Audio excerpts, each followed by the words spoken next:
welcome to Turn the Page, the official podcast of the Syosset Public Library.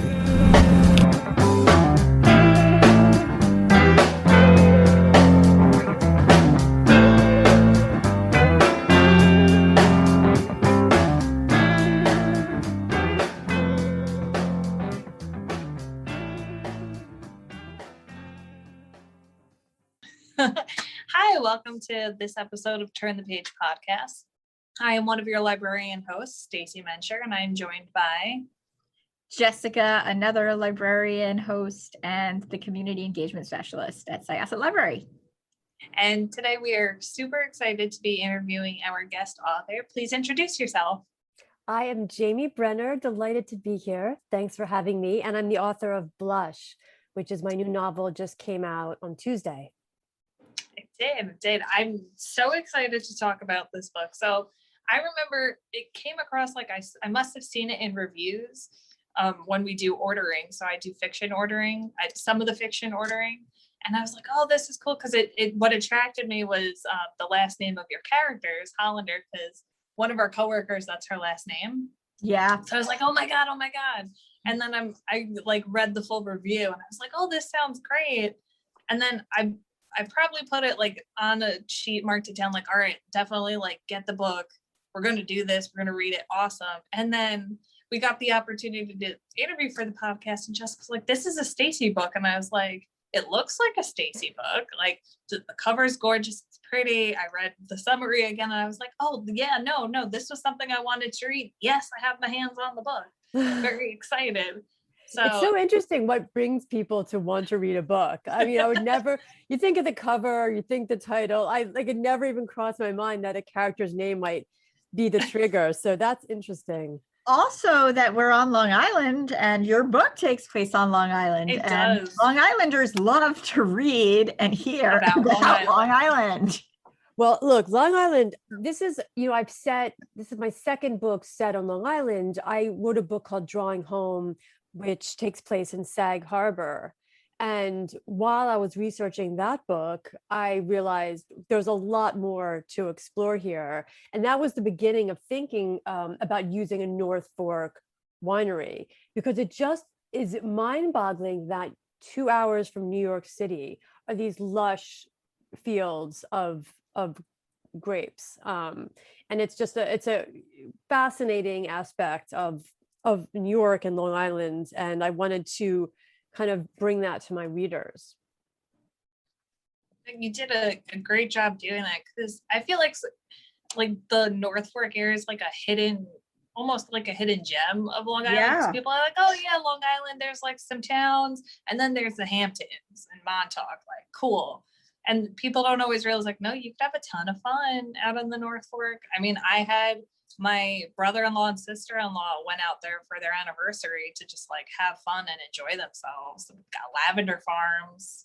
Oh, it's really beautiful. nice wineries. Absolutely. And it's much less, at least for the time being, overrun than the Hamptons. Yeah. And what's interesting, and it's not an accident, and I get into some of this in the book Blush. There were certain ordinances that were signed back in the day that prevented these farms from being developed commercially or residentially.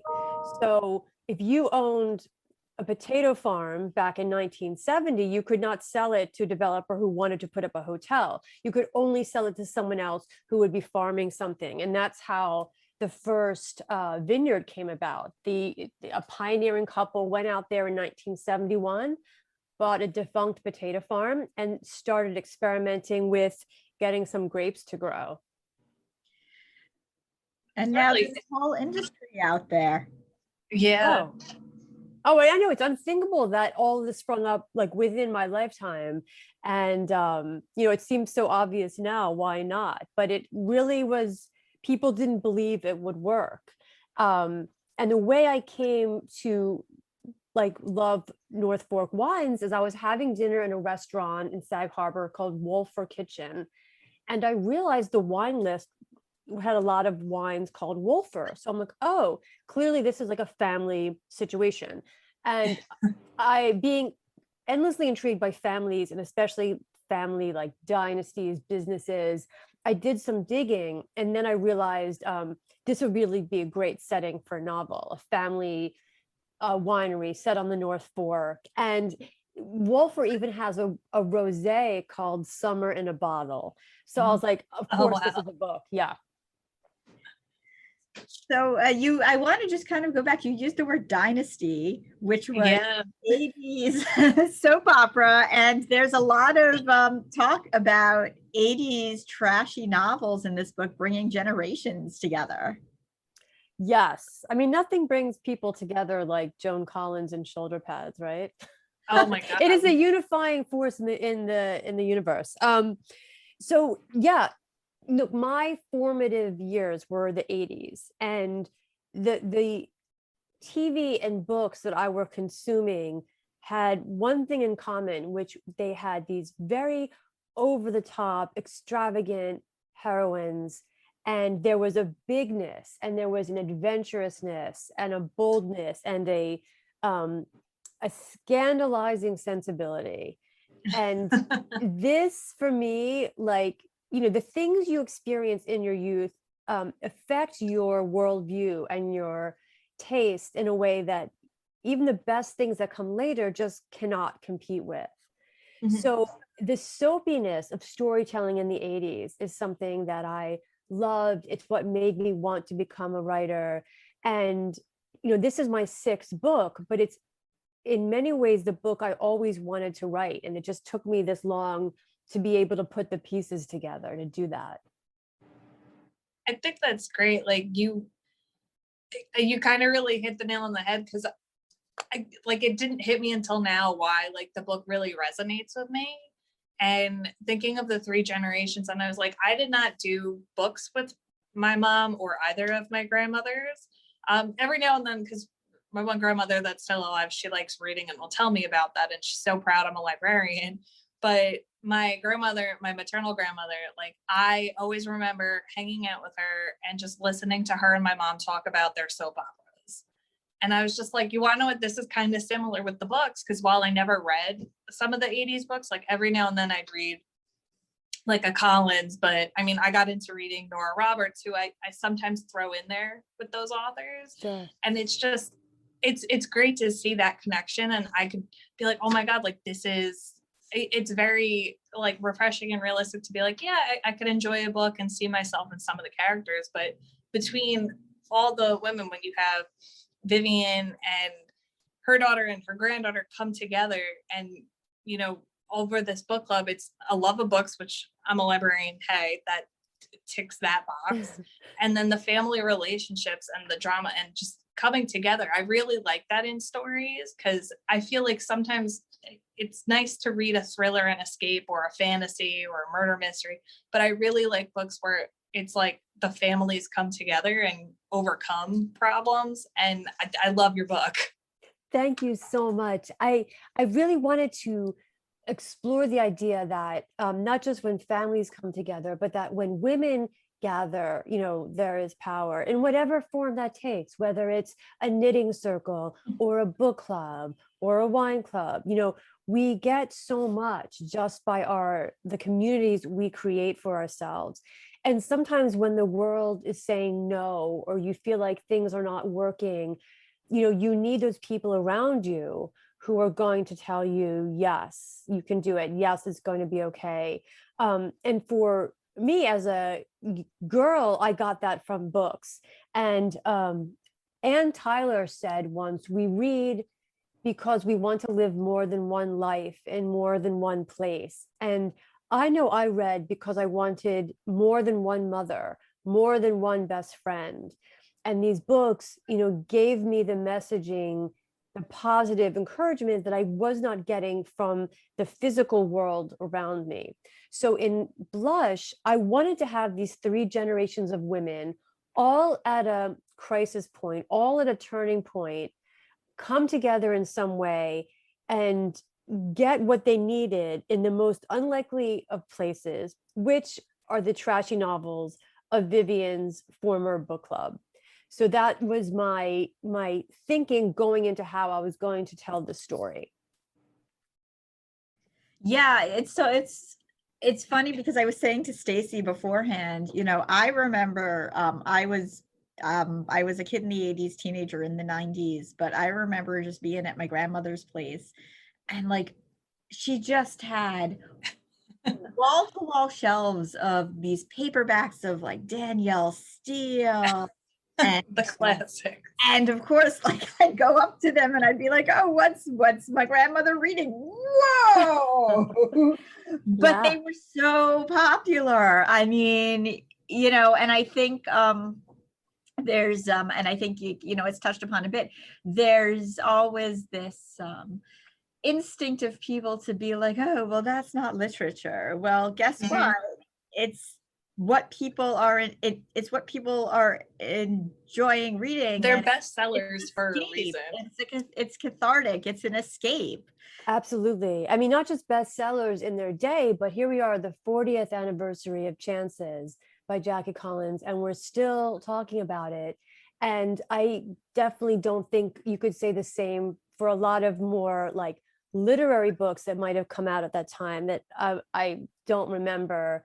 And had far less of an impact on me. And I did want to explore that in this book, which is why I brought Susan Sontag into it as sort of a bridge between the generations, because the granddaughter, Sadie, would never deign to read a commercial book, but she is writing her thesis on Susan Sontag. And Susan Sontag writes in her essay Notes on Camp, "One cheats oneself as a human being if one has respect only for the style of high culture, whatever else one may do or feel on the sly." And I just loved that. That's great. I really, because you talked about overcoming certain things with the women, and it's interesting the dynamic that the family had between the brother, sister, parent, child, husband, wife. And what made you want to go into exploring all of that?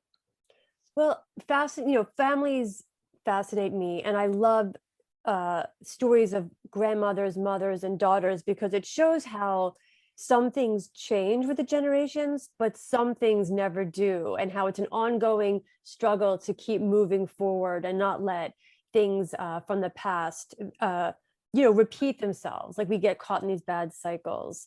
While I was researching wine and cheese, I learned this term terroir, which loosely translated can mean sense of place, of the earth.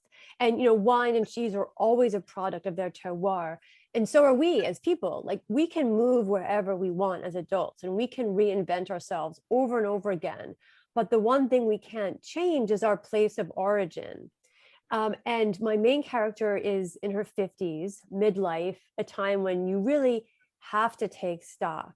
And it's maybe your last chance to try to do a redo for some things that maybe you didn't get right the first time around. And some of that, I think, comes from the limitations our own parents passed on to us. It's interesting because the dynamic, while I am not middle-aged, like some of the stuff I could relate to, even though I don't have a brother and my father's not necessarily like, "Oh, don't get involved." I would say I somewhat have the opposite of with stuff from my grandparents. I'm the child more involved than my sister. And it's interesting to kind of see that switch. So it was a refreshing point of view for me to be like, oh, like I wonder, it could give me a way to connect to my own sister if she feels left out and pushed out of family decisions, which is interesting. But what I like though is that even though she wasn't involved with the winery because her brother Asher got it, she still opened up a cheese shop. And as you said, wine and cheese go together. Yes. And you do touch on the sibling relationship, and it's not a classic sibling rivalry because her brother didn't even want this handed to him. Like he's kind of like not ambitious, a little lazy. He would have been more than happy just to coast on the parents' success, which is, even more of the shame that she wasn't welcomed into the business. And so, yeah, there's sibling rivalry, but really this came down from the older generation and the kind of baked in chauvinism of winemaking, which is actually a thing. Like winemaking has traditionally been a man's world, and there was a time when women weren't even allowed to be wine fermenting in the barrels because it was believed they could, quote, turn the wine. Oh, So wow. yeah, all this. So as chauvinistic as Leonard the patriarch seems, it's completely based on what I encountered in my research in terms of the way things were conducted in that world. And the woman who wrote that memoir, The Vineyard, she writes that when they were starting out, she couldn't have her name on any of the paperwork because any of the, quote, only the head of household could be on the business's contracts. So, and again, this is within my lifetime. That's wild to think about. But it's interesting that you say that. So the other day I was just looking, like an article popped up while I was on social media about celebrities that own their own liquor brands. Julianne Hough and Nina Dobrev, another female, but they created a rosé because they were talking about how there's not a lot of female like led wineries, or in the industry it's very male dominated. Yeah. And it's interesting to see that like, okay, it takes like, you know, a celebrity endorsement or creation to kind of be like, look, like we need to do this. But your book also shows that hey, look, it happens, it's still relevant, it's changing a little bit, but I mean, Yeah, it is changing now, and there are all female vineyards, and it's not, you know, as problematic as it was. But writing a book that, you know, spans decades, you know, it was really an integral part to telling the story of winemaking in that area and winemaking in general. And even though it might seem outrageous to us today that a father would write off one of his children just because she's a woman, these things really did happen. and I have to say, I love the title of your book for the two reasons of blush like wine and blush of when you get so flustered because of some of the salacious things of those 80s novels. Yeah, that was a fun play on words. So thank you. The title, yeah, it sometimes the title takes forever to think of, and this one came really early, and it works. And I'm thankful that our language gave us a word that could be so versatile. But yeah, and the blush wines were a huge fad. You know, that's what rosé used to be called essentially, and it was a much sweeter version of what we now consider rosé. But it came and then just as quickly what fell out of favor. In some ways, like the books, you know, like it was dismissed as not real or valuable. Whereas today, you know, I think rosé is gaining legitimacy as a wine you're not embarrassed to put Oh yeah. on your table. But again, that was something too that was, you know, not real wine drinkers don't drink rosé. I mean, it wasn't that long ago that was very much an attitude. Oh, yeah. I mean, I've seen some of that still today when I've gone out east to a winery and I'm like, oh, I love this. And people are just like, oh, really? Like, and the same with of the literature of their trashy book club. I've had a older woman tell me about the trash that she saw on the shelves at Target, which was Danielle Steele, Nora Roberts, Jackie Collins, and she's like, oh, it's so fluffy, and I'm just like, okay, like that's all right, you could like whatever you like. I mean, I wasn't even getting any of the books, and she just went off, and I was like, oh, okay.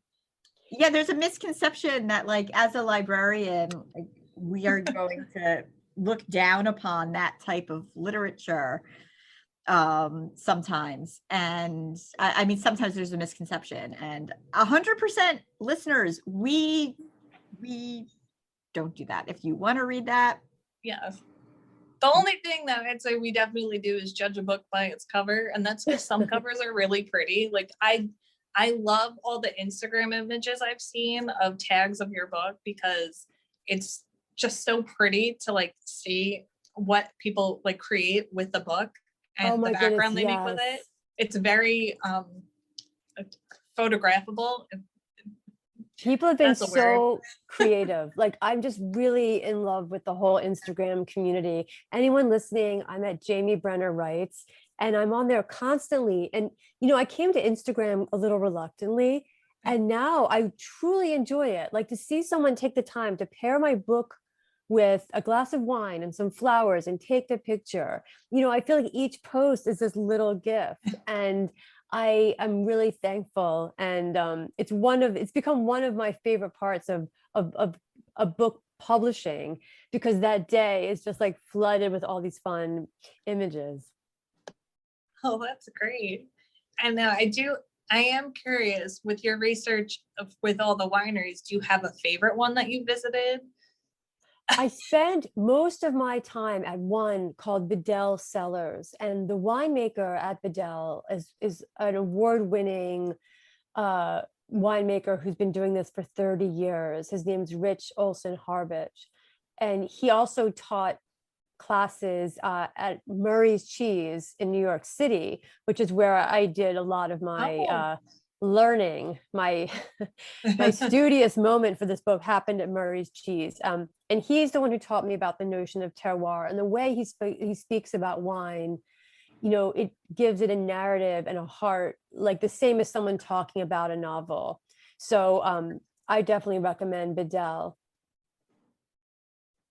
Awesome. Do you hear that, listeners? We can make an unofficial gathering. Let's do it this summer. We've got a great book to read and blush, and we can go to the wineries. Yeah.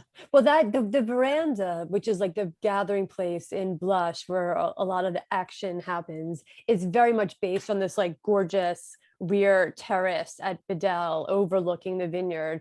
And I would just sit there with my notepad watching the way people interacted and enjoyed themselves with the wine. So if you do go, after you read the book, I think you'll be able to really visualize the scenes that you've read once you're there. Do you get out here much? Yes. Well, I mean, until last year, I lived in New York City for 25 years, and that was always my escape, was Sag Harbor or East Hampton. I have friends who live all over Long Island. But when everything shut down in March, I was on a deadline and I lost my workspace, and I came to my hometown to finish Blush. Actually, this happened as I was about to hand in Blush, and I've been here ever since. Because I need calm and quiet to be able to like keep the books coming. And I realized that maybe New York City isn't the best place to have that in my life. So I'm in Philadelphia. It gets a little crazy. And I'm actually reading a book right now called Goodbye to All That, which is writers talking about leaving New York, loving New York, but leaving. And I mean, it's great writers. I have it right next to me. It's like Roxane Gay and Leslie Jameson, Emma Straub, lots of Danny Shapiro. And one of them said, I can't remember which one, she said, I left New York because I needed one thing in my life to be easy. And I was like, yes, that's it. So, but I'm still, can't wait to get back to my favorite spots on Long Island. This summer, I think it's going to happen after a long pause, but we're back, right? Ladies, we're back in business. Sure, Yeah. sounds good to me. Yeah. Well, this was awesome. This was really great to talk to you about the book. I'm Thank so you. excited to put the book in patrons' hands, just because it's a great read, and I think it's a great summer read. You can read it if you go to the wineries on a weekend, if you go to the beach, if you hang out in your backyard, if you're plane, train, traveling. It's great. It's gotten rave reviews from publishers. Kirkus had a really nice review. I love all the blurbs from other authors for this book, because you've got some big names, some of my favorite authors. Like, I love Mary Kay Andrews and Helen Ellis, so their praise is great. It's a great book, and when you're done reading this one, you could check out her backlist of titles. Thank you. We have by them. the way, Helen Ellis has a trashy novel book club. Does she really? She really I'm does. I'm not surprised. So when her book comes out, if you talk to her, her new one's coming out this summer, she's got lots to say about this as well. She's my soul sister in love for these books. So Oh, that's awesome. Oh, Yeah. I'm gonna try to do that because when I met her when what was it, Southern Lady Code came out, Mhm. and just I was like, if you could be my spirit animal, like I want to be you when I grow up. Yeah, she's amazing. So something for your readers, your listeners to look forward to as well. Thank you so much, everyone. Happy summer reading. Yes, you Yes, as happy well. summer And please reading. come back next time you have a book. Yeah, gosh, we'd I'm love there. to chat with you. You got Or it next summer. Maybe if you're Woo! on your way out to the wineries, you could stop by Syosset Library Yes, we are very easy to get to. We're off the LIE or the Northern State. and tell us to follow you, because then we'll make a trail out east to the north. Okay. You look, definitely I'll find you on Instagram too. And I would love that. So I'm literally writing this down on my like schedule right in front of me, and I'll do awesome. that. I'll see you in person. Awesome. Sounds good. Yay! All Thanks so right. much, ladies.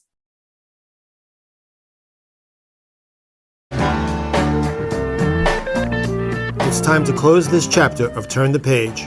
Join us for the next episode.